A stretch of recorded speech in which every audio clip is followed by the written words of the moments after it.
혼자 있을 때 가슴이 터질 듯 아파올 때, 이 방법을 모르면 생명이 위험합니다. 안녕하세요. 저는 서울대학교 의과대학을 지나서 35년간 심장내과 전문의로 일해온 박춘영입니다. 지난 35년 동안 5천 명이 넘는 심장 환자분들을 치료하면서 깨달은 충격적인 진실을 오늘 여러분께 말씀드리려 합니다. 본격적인 오늘의 건강 이야기를 전해드리기 전에 채널 구독과 영상의 좋아요 버튼 한 번씩 꼭 부탁드리겠습니다. 여러분은 어디에서 이 영상을 보고 계신가요? 댓글로 여러분이 어디서 이 영상을 보고 계신지도 꼭 알려주세요. 지난 월요일 새벽 4시 응급실로 한 통의 전화가 걸려왔습니다. 78세 김동철 어르신의 아들이었습니다. 3시간 전 혼자 계시던 집에서 심장마비로 쓰러지셨던 아버지가 완전히 의식을 되찾으셨다는 것이었습니다. 더 놀라운 것은 김 어르신이 혼자서 모든 응급처치를 하셨다는 것이었습니다. 아무도 도와주는 사람 없이 오직 제가 알려드릴 그 방법만으로 말입니다. 김 어르신을 살린 그 비밀을 지금부터 여러분께 모두 공개하겠습니다. 이것은 의과대학에서도 가르치지 않는 오직 현장에서만 배울 수 있는 살아남는 방법입니다. 여러분도 분명히 살 수 있습니다. 하지만 그러기 위해서는 이 영상을 끝까지 보시고 반드시 실천하셔야 합니다. 왜냐하면 심장마비는 미리 알려주지 않고 찾아오기 때문입니다. 어제까지 멀쩡했던 분이 오늘 갑자기 쓰러질 수 있습니다. 그날 아침 김동철 어르신은 평소처럼 6시에 일어나셨습니다. 커피를 끓이고 신문을 가져와서 읽으시던 중이었습니다. 그런데 갑자기 뭔가 이상했습니다. 아, 이게 뭐지? 가슴이 좀 답답한데? 처음에는 어제 저녁을 좀 많이 먹었나 하고 넘어가려 하셨습니다. 하지만 10분, 20분이 지나도 답답함이 사라지지 않았습니다. 오히려 점점 더 심해졌습니다. 바로 이것입니다. 심장마비의 진짜 모습입니다. 갑작스럽게 쓰러지는 게 아니라 서서히 조여오는 겁니다. 마치 누군가가 가슴 안에서 주먹을 꽉 쥐고 조이는 것 같다고 하십니다. 그리고 30분이 지나자 왼쪽 팔이 저리기 시작했습니다. 이거 뭐지 하시면서 팔을 주물러 보셨습니다. 그런데 왼팔만 저린 게 아니라 턱까지 아파오기 시작했습니다. 이때 김동철 어르신은 번개처럼 깨달으셨습니다. 아, 이거 심장마비 증상이구나. 여러분, 바로 이 깨달음이 김동철 어르신을 살린 겁니다. 만약 나이가 나이인지라 몸이 여기저기 아프네 하고 넘어가셨다면 어떻게 됐을까요? 생각만 해도 끔찍합니다. 통계를 보면 심장마비 환자의 85%가 증상을 다른 것으로 착각합니다. 소화가 안 되나, 어깨가 아픈가, 감기 기운인가 하면서 말입니다. 그러다가 소중한 시간을 놓치고 돌이킬 수 없는 상황이 되는 겁니다. 더 무서운 사실을 말씀드리겠습니다. 혼자 사시는 65세 이상 어르신의 심장마비로 죽을 확률은 일반인보다 3.7배 높습니다. 왜일까요? 도와줄 사람이 없기 때문입니다. 하지만 김동철 어르신은 달랐습니다. 혼자 계셨지만 당황하지 않으셨습니다. 왜냐하면 미리 준비가 되어 있었거든요. 김 어르신이 그 순간 무엇을 하셨는지 아십니까? 당황하는 대신 시계를 보셨습니다. 그리고 마음속으로 중얼거리셨답니다. 자, 이제 시작이다. 차근차근 해보자. 이것이 바로 준비된 사람과 준비되지 않은 사람의 차이입니다. 준비된 사람은 위기의 순간에도 침착합니다. 왜냐하면 무엇을 해야 할지 알고 있기 때문입니다. 반면 준비되지 않은 사람은 당황해서 잘못된 선택을 하게 됩니다. 특히 혈압이 높으시거나 당뇨를 앓고 계시거나 담배를 피우셨던 분들은 더욱 조심하셔야 합니다. 이런 위험 요소가 있는 60세 이상 분들의 심장마비 위험은 일반인의 5배입니다. 그런데 더 중요한 것은 이런 위험 요소가 있어도 제대로 준비만 되어 있으면 충분히 이겨낼 수 있다는 점입니다. 김동철 어르신이 바로 그 증거입니다. 여러분도 김동철 어르신처럼 될 수 있습니다. 그분이 특별해서 살아난 게 아닙니다. 올바른 지식과 준비가 있었기 때문입니다. 그리고 지금부터 제가 그 모든 것을 여러분께 알려드릴 겁니다. 심장마비가 와도 무섭지 않았어요.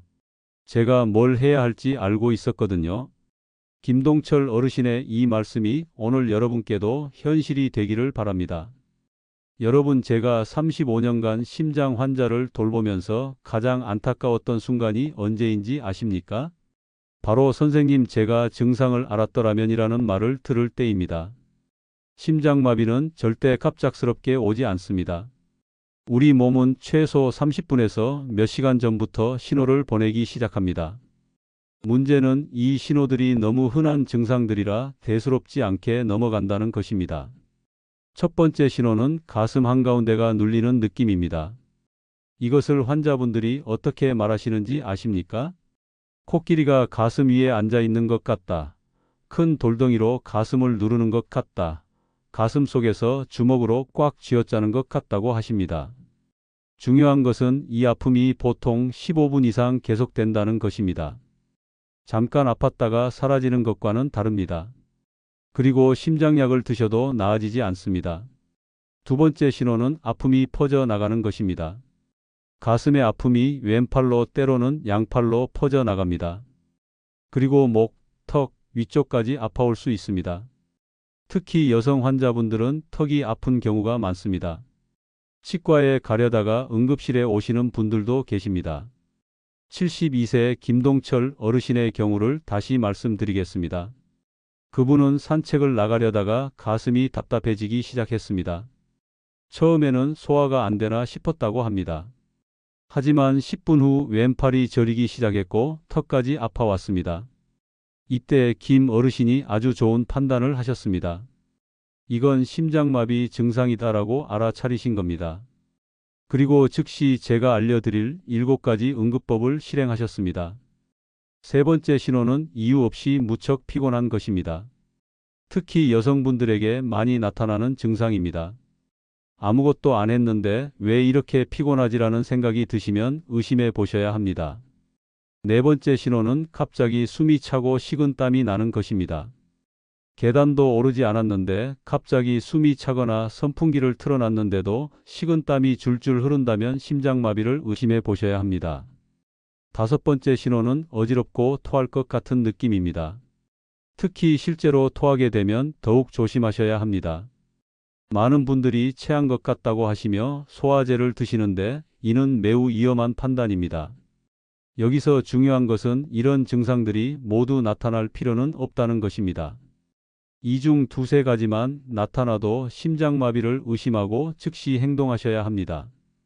특히 혈압이 높으시거나 당뇨가 있으시거나 기름진 음식을 많이 드시는 분들, 그리고 담배를 피우시거나 피우셨던 분들은 더욱 민감하게 반응하셔야 합니다.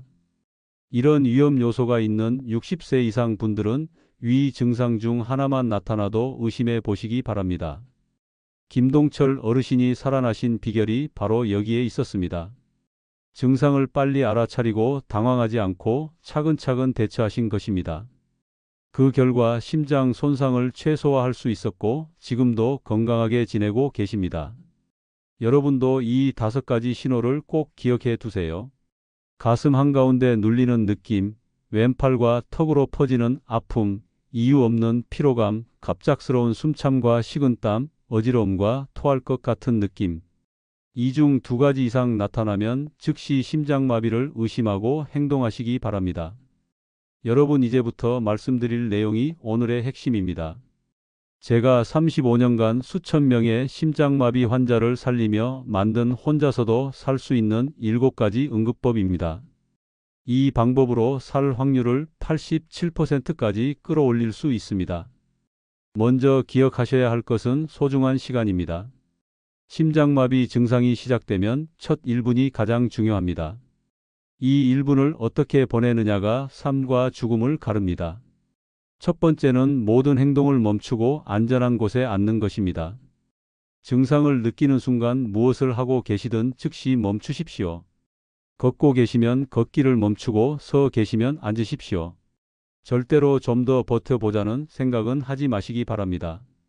김동철 어르신은 현관문을 나서려다가 증상을 느끼셨을 때 즉시 현관 의자에 앉으셨습니다. 만약 그대로 산책을 나가셨다면 길에서 쓰러지셨을 것이고 누가 발견할 때까지 더 오랜 시간이 걸렸을 것입니다.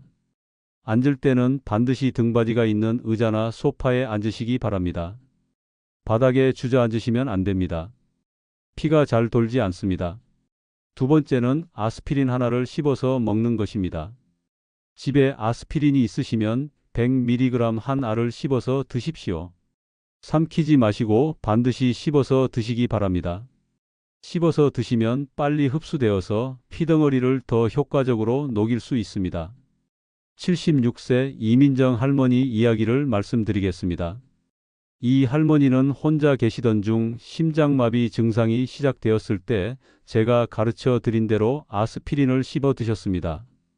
나중에 검사 결과를 보니 아스피린 덕분에 심장 손상이 40%나 줄어들었다는 결과가 나왔습니다. 다만 아스피린이 없으시다고 당황하지 마십시오. 아스피린은 있으면 좋지만 꼭 필요한 것은 아닙니다. 없으시면 바로 세 번째로 넘어가시면 됩니다. 그리고 아스피린 알레르기가 있으시거나 위에 상처가 있으신 분들은 드시지 마시고 바로 다음으로 넘어가십시오. 세 번째는 119에 신고하되 주소를 정확하게 알려주는 것입니다. 119에 전화하실 때 가장 중요한 것은 정확한 주소를 알려주는 것입니다. 심장마비로 의식이 흐려질 수 있기 때문에 처음에 명확하게 말씀해 주셔야 합니다. 서울시 강남구 역삼동 123번지 삼성아파트 101동 5025에서 심장마비 환자가 발생했습니다.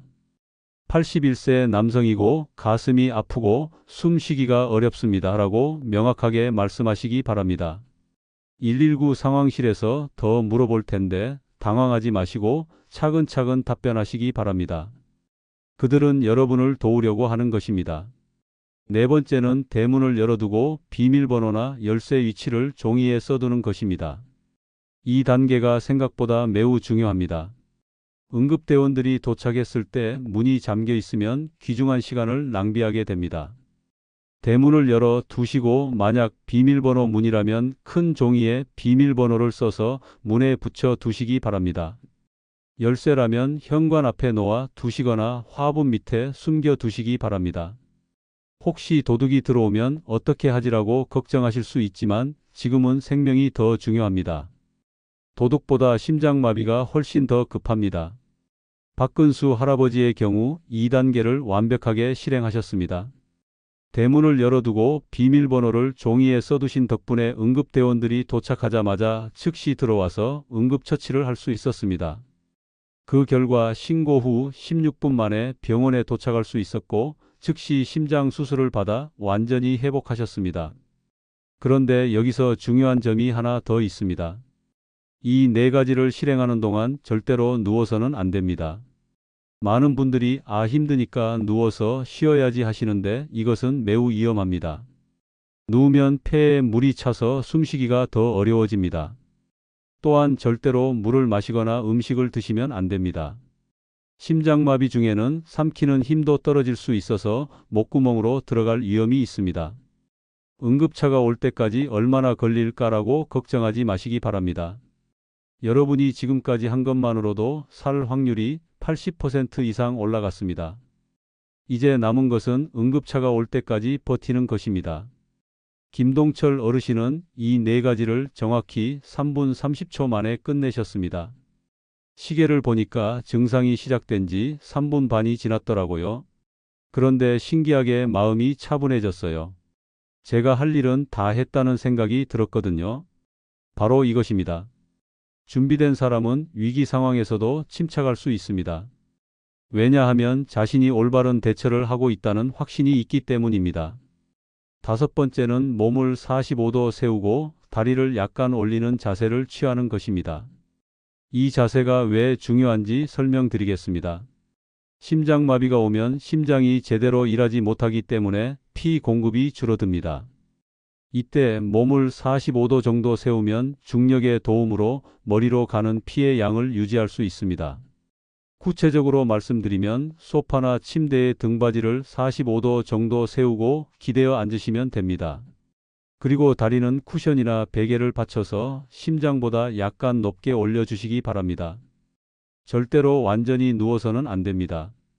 누우면 폐에 물이 차서 숨쉬기가 더 어려워집니다. 또한 완전히 곧게 앉아 있어서도 안 됩니다. 그러면 심장에 부담이 더 커집니다. 76세 이민정 할머니가 이 자세를 정확히 취하셨던 덕분에 응급대원이 올 때까지 의식을 유지할 수 있었습니다. 나중에 할머니가 말씀하시길 이 자세가 참 편했다고 하셨어요. 여섯 번째는 가족에게 짧은 문자로 상황을 알리는 것입니다. 전화는 절대 하면 안 됩니다. 이 단계에서 중요한 것은 문자라는 점입니다. 전화를 하시면 안 됩니다. 왜냐하면 말을 하는 것 자체가 심장에 부담을 주고 또 가족들이 놀라서 이것저것 물어보면 그에 답하느라 힘을 쓰게 되기 때문입니다. 문자는 아주 간단하게 보내시면 됩니다. 심장마비 증상으로 119 신고함 서울대병원으로 갈 예정 걱정하지 말고 병원으로 와주세요 라고만 보내시면 됩니다. 그리고 한 사람에게만 보내지 마시고 가족 여러 명에게 동시에 보내시기 바랍니다. 한 사람이 못 봤을 수도 있거든요. 일곱 번째는 4초 동안 숨을 들이마시고 6초 동안 내쉬는 천천한 숨쉬기를 반복하는 것입니다. 이것이 마지막이자 가장 중요한 단계입니다. 올바른 숨쉬기는 심장의 부담을 줄이고 피가 잘 돌도록 도와줍니다. 구체적인 방법을 알려드리겠습니다. 코로 4초 동안 천천히 숨을 들이마시고 입으로 6초 동안 천천히 내쉬시면 됩니다. 이때 배로 숨을 쉬시는 것이 중요합니다. 가슴으로 숨을 쉬시면 심장에 부담이 됩니다. 한 가지 비법을 알려드리겠습니다. 숨을 내쉴 때 후하고 소리를 내면서 내쉬시면 더 효과적입니다. 이렇게 하면 자연스럽게 천천히 내쉬게 되고 긴장도 풀립니다. 박근수 할아버지는 이 숨쉬기를 응급대원이 올 때까지 계속 반복하셨습니다. 나중에 할아버지가 말씀하시길 숨쉬기에 집중하니까 무서운 마음도 줄어들고 마음이 차분해졌다고 하셨어요. 이 숨쉬기의 과학적인 이유도 말씀드리겠습니다. 4초 들이마시고 6초 내쉬는 숨쉬기는 마음을 진정시키는 신경을 활발하게 만들어서 심장 뛰는 속도를 안정화시킵니다. 또한 혈압을 낮춰주고 심장의 부담을 줄여줍니다. 박근수 할아버지는 이 7가지를 모두 완벽하게 실행하셨습니다. 그 결과 신고 후 16분 만에 병원에 도착했고 즉시 응급심장 수술을 받을 수 있었습니다. 의료진이 놀랐던 것은 할아버지의 의식이 끝까지 또렷했다는 점이었습니다. 수술 후 담당 의사가 저에게 말하길 환자분이 미리 완벽한 응급처치를 하셔서 심장 손상을 최소화할 수 있었다고 했습니다. 지금 박근수 할아버지는 완전히 회복되어 건강하게 지내고 계십니다. 여러분도 이 7가지를 정확히 익히시면 박근수 할아버지처럼 위기를 이겨낼 수 있습니다. 하지만 무엇보다 중요한 것은 미리 준비하는 것입니다. 다시 한번 정리해 드리겠습니다.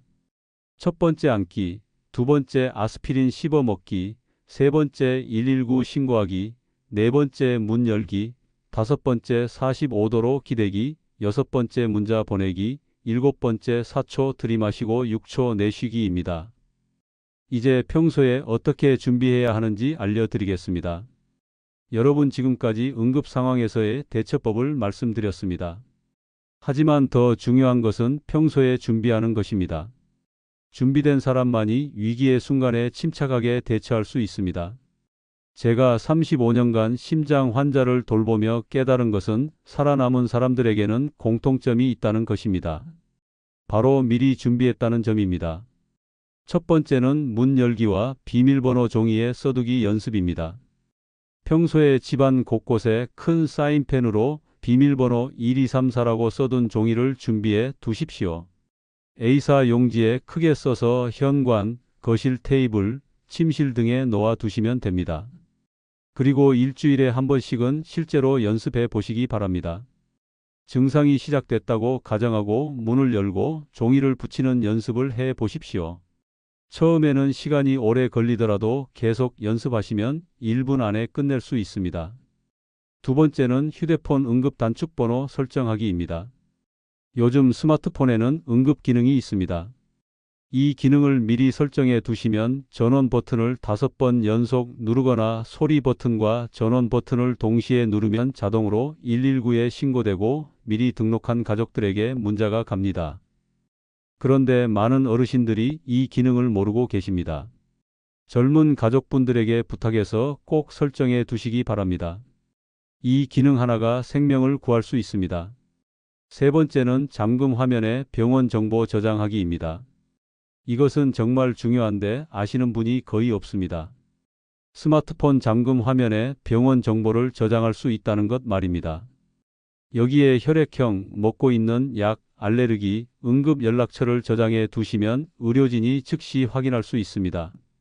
응급실에서 가장 답답한 순간이 언제인지 아십니까? 환자분이 의식을 잃으셨는데 어떤 약을 드시는지 어떤 알레르기가 있는지 모를 때입니다. 이런 정보가 있으면 치료 시간을 30분 이상 줄일 수 있습니다. 네 번째는 아스피린과 행동 지침을 냉장고에 붙여두기입니다. 냉장고 문에 다음과 같이 써서 붙여두시기 바랍니다. 심장마비 응급법 첫 번째 앉기, 두 번째 아스피린 씹기, 세 번째 119 신고, 네 번째 문 열기, 다섯 번째 45도 기대 앉기, 여섯 번째 문자 보내기, 일곱 번째 4초 들이마시고 6초 내쉬기. 그리고 아스피린 한 통을 냉장고 위에 놓아두세요. 유통기한을 정기적으로 확인하시고요. 실제 사례로 보는 준비의 힘을 말씀드리겠습니다. 오선미 할머니의 경우를 말씀드리겠습니다. 74세 할머니셨는데 혼자 사시면서도 아무런 준비를 하지 않으셨어요. 어느 날 심장마비 증상이 시작되자 당황하시면서 직접 운전해서 병원에 가려고 하셨습니다. 결과가 어떻게 됐을까요? 운전 중에 의식을 잃으시면서 사고가 났습니다. 안타깝게도 그 자리에서 돌아가셨어요. 만약 미리 준비만 하셨다면 충분히 살 수 있었을 텐데 말입니다. 반면 윤수일 할아버지는 달랐습니다. 76세이신데 이 네 가지 준비를 모두 완벽하게 해 두셨어요. 그리고 실제로 심장마비가 왔을 때 침착하게 대처하셔서 완전히 회복하셨습니다. 선생님, 제가 미리 준비를 안 했으면 죽었을 거예요. 그런데 준비를 해뒀으니까 마음이 편하더라고요. 뭘 해야 할지 알고 있으니까요. 준비는 생명을 구합니다. 여러분, 이 네 가지 습관은 단순히 혹시나 해서 준비하는 게 아닙니다. 언젠가는 반드시 써먹게 될 생존 기술입니다. 통계를 보면 65세 이상 중 3명 중 1명은 평생에 한 번은 심장 응급 상황을 겪습니다. 그리고 이 중 80%는 집에서 혼자 있을 때 생깁니다. 하지만 이 네 가지만 준비해 두시면 그 80%에서 벗어날 수 있습니다. 아니, 오히려 그 20%의 생존자가 될 수 있습니다. 오늘 당장 실천하세요. 이 영상을 본 후에 나중에 해야지 하지 마시고 오늘 당장 하나씩 준비해 보시기 바랍니다. 먼저 휴대폰 응급 기능부터 설정해 보세요. 그 다음에 아스피린을 사서 냉장고에 놓아 두시고요. 김동철 어르신, 윤수일 할아버지처럼 여러분도 반드시 준비된 사람이 되시기 바랍니다. 심장마비는 미리 알려주지 않고 찾아오지만 준비된 사람에게는 절대 이기지 못합니다. 그런데 여러분, 응급대처법보다 더 중요한 것이 있습니다. 바로 심장마비를 미리 예방하는 것입니다. 우리나라에서는 4분 10초마다 1명꼴로 심장마비가 발생합니다. 이렇게 무서운 심장마비를 어떻게 미리 막을 수 있을까요? 심장에 피를 공급하는 동맥이 있는데 고혈압, 당뇨, 비만, 나쁜 콜레스테롤이 높다든지 이런 요인 때문에 혈관에 염증이 생기면서 거기에 이제 기름이 쌓인다고 보시면 되죠. 그게 죽상동맥 경화반이거든요.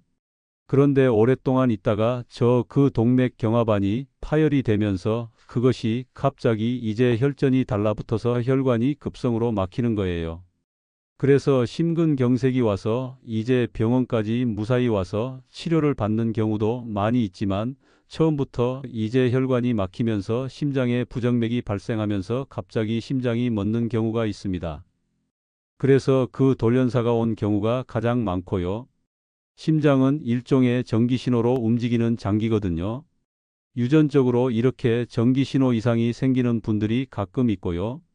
그게 부정맥 질환 심장 근육에 비대하든지 아니면 심장 근육이 약한 그런 질환들이 가끔 있습니다. 그것을 심근병증이라고 했는데요. 그런 분들이 이제 돌연사의 원인이 되죠. 대부분 평소에 건강하다고 생각하다가 돌연사하게 되는 경우에는 심근경색증이에요. 고혈압 자체가 결국에는 혈관에 염증을 유발하기 때문에 만성적인 혈관 염증을 유발하고요. 콜레스테롤, 우리가 나쁜 콜레스테롤이 혈관벽에 쌓이게 촉진시키는 질병입니다. 그래서 그냥 고혈압, 당뇨가 오래되면 결국엔 이제 혈관벽에 동맥경화가 잘 생기게 되고 그 혈관벽에 기름이 쌓인 높은 것을 예를 들면 부스럼 같은 게 생기잖아요.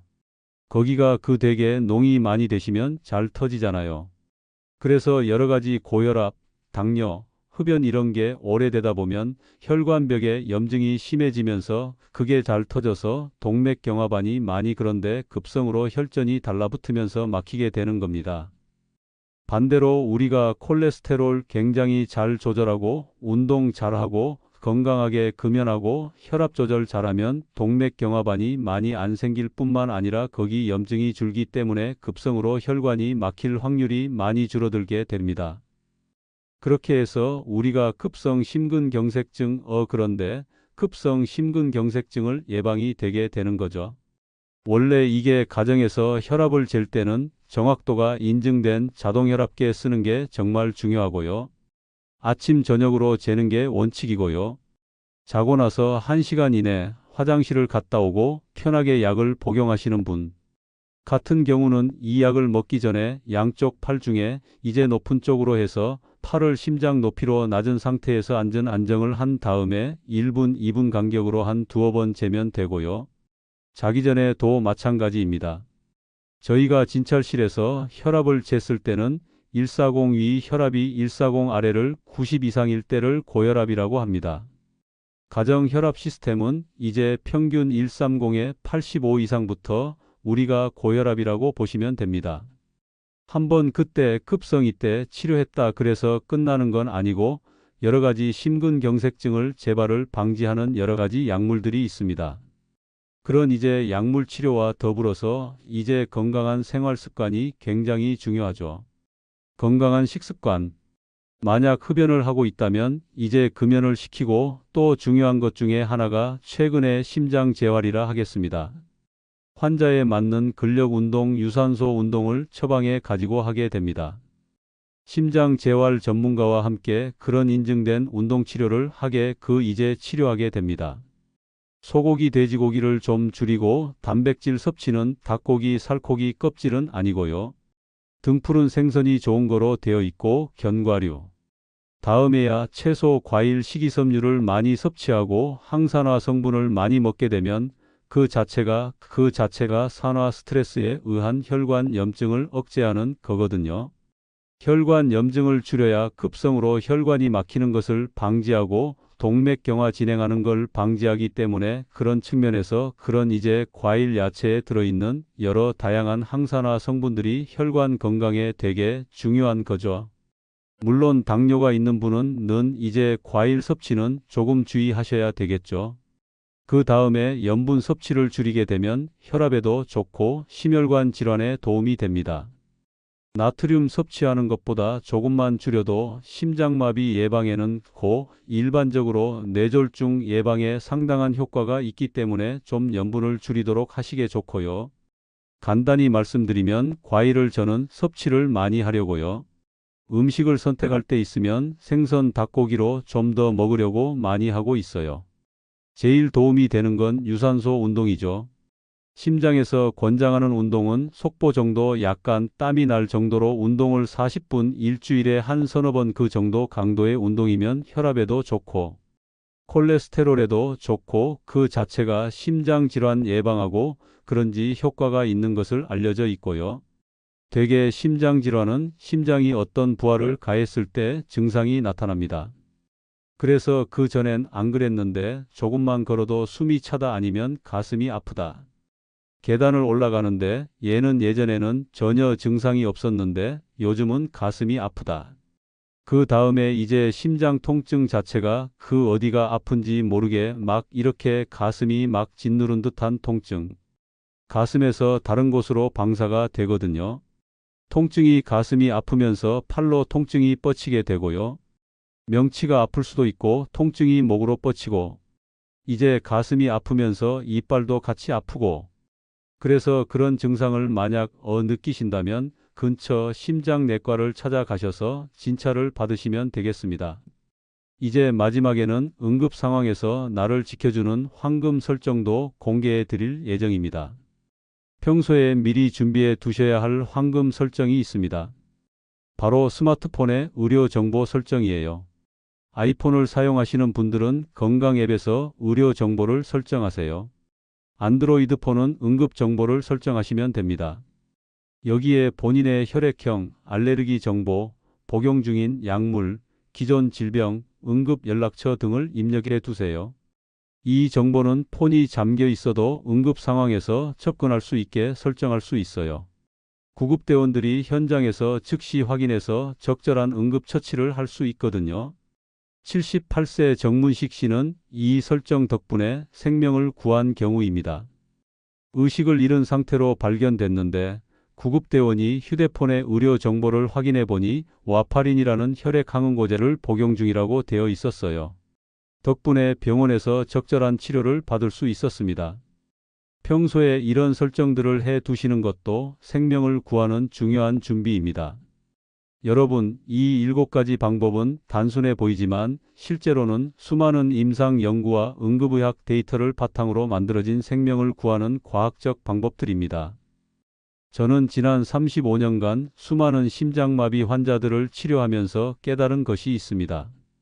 의학 기술이 아무리 발달해도 초기 대응이 가장 중요하다는 것이에요. 병원에 도착하기 전 골든타임 동안의 대처가 환자의 생사를 결정하는 경우가 정말 많거든요. 특히 혼자 계시는 어르신들께서는 이런 정보를 꼭 알아두셔야 합니다. 가족이 함께 있다면 도움을 받을 수 있지만 혼자 계실 때는 본인이 스스로를 구해야 하거든요. 78세 윤봉선 씨도 그런 경우였습니다. 혼자 사시는 분이었는데 어느 날 밤 11시경 심장마비 증상이 시작됐어요.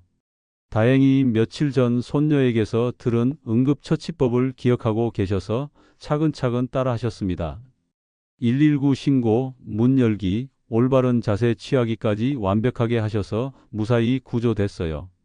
윤 씨께서 나중에 저에게 하신 말씀이 기억에 남습니다. 선생님, 그 순간에는 무서움보다는 내가 할 수 있는 일들을 차근차근 해보자라는 생각이 들더라고요. 그게 오히려 마음을 진정시키는데 도움이 됐어요. 맞습니다. 이런 응급 상황에서는 당황하지 않고 체계적으로 대처하는 것이 중요해요. 평소에 이런 방법들을 머릿속에 정리해 두시면 실제 상황에서 침착하게 행동할 수 있습니다. 여러분께서 오늘 이 영상을 보신 것도 큰 의미가 있습니다. 지식은 생명을 구합니다. 혹시 주변에 혼자 사시는 어르신들이나 심장질환 위험이 있는 분들이 계시다면 오늘 배운 내용을 꼭 전해주세요. 그리고 혹시 이 영상이 도움이 되셨다면 좋아요 버튼을 눌러주시고 구독도 해주세요. 앞으로도 여러분의 건강한 생활에 도움이 되는 건강 정보들을 계속 전해드리겠습니다. 여러분 모두 건강하시고 오늘 배운 내용이 실제로 필요한 상황이 오지 않기를 바라지만 만약 그런 순간이 온다면 당황하지 마시고 오늘 배운 7가지 단계를 차근차근 따라해 보세요. 35년을 의사로 살아오면서 그리고 35년간 의사로 일하면서 제가 확신하는 것은 준비된 사람은 위기를 기회로 만들 수 있다는 것입니다. 여러분도 오늘부터 준비된 사람이 되셨습니다. 건강한 100세 시대 우리가 만들어갈 수 있습니다. 작은 실천이 큰 변화를 만듭니다. 오늘도 건강하고 행복한 하루 보내세요. 오늘 내용이 도움이 되셨다면 꼭 좋아요와 구독을 눌러주세요. 그리고 여러분의 소중한 가족과 친구들에게도 이 내용을 카톡방과 밴드, 핸드폰에 공유해 주세요. 균형 잡힌 건강 정보로 모두가 건강한 노후를 함께 만들어 갑시다. 다음에는 또 다른 유익한 건강 정보를 가지고 찾아뵙겠습니다. 여러분은 어디에서 이 영상을 보고 계신가요? 댓글로 여러분이 어디서 이 영상을 보고 계신지도 꼭 알려주세요. 오늘 강의가 도움이 되셨다면 구독과 좋아요, 알림 설정으로 다음 영상도 놓치지 마세요. 감사합니다. 오늘도 건강한 하루 되시길 바랍니다.